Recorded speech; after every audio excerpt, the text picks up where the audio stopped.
and you have to climb up to the mountain. Go! Good!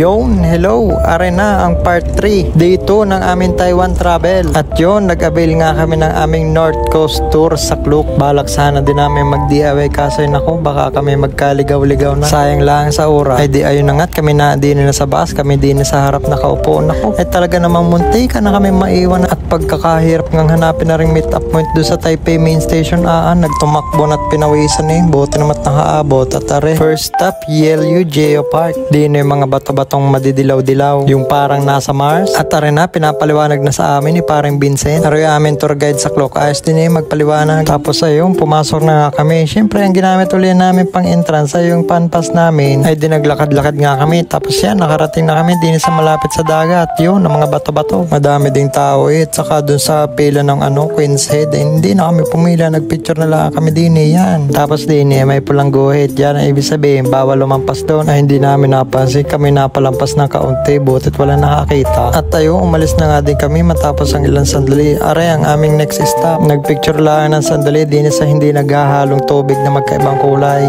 Yin Yang Sea. Next stop, dumalanan saglit din sa Golden Waterfalls, kulay gold. Tapos yan, dyan kami pupunta, dyan sa daang yan. Maya-maya pa naharating na kami din sa Juven Old Street. Are na ang aming free time. Tapos din na din kami humanap na aming makakainan for lunch. Din na din kami bumili ng aming ibang pasalubong na mga nogat at saka yung tinatinapay. Madami din yung tinda kaso sabi doon sa Yellow Geo Park daw magandang mamili at mura kaso wala na, hindi na kami inabot ng oras kaya din lang kami bumili. Nagtingin-tingin din na rin mga pagkain din tapos yun nakakita din ng simputang na hindi mahaba ang pila. Maganda din kitang-kita mo yung paggawa niyan, yung mga sagot. Tapos yun nilagyan na. Tapos yan, sige ASMR muna.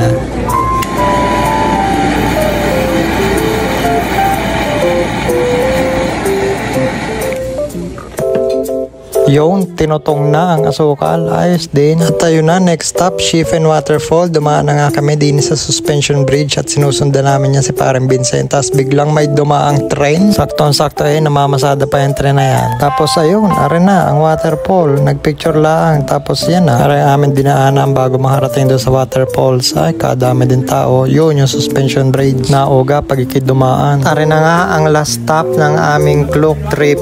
Shifen Old Street. Nagpainting na ng mga wish sa lantern. Tapos maya-maya pa yun, dumaan na ang train. Garni din yung dumaan ang train kanina. Dinig kasi yung paliparan ng lantern. At titigil muna mga nagpapalipad at tatabit. Baka masagasaan. At garni nga ang ganap sa mga nagpapalipad. Yung maya-maya pa kami naman nasasalang diyan. Husay kayo. Yung lumipad na din ang aming lantern. Bye-bye. At ayun, bago nga kami umalis, kami tumikim na rin peanut roll ice cream. Talagang ibang lasa. May mani at may ice cream na nilagay sa lumpia wrapper. Ayos din, refreshing. At natapos na nga ang aming North Coast Tour pero hindi doon natatapos ang aming paggagala. Arena, last for today, hahanap na street food sa Rauhe Street Night Market.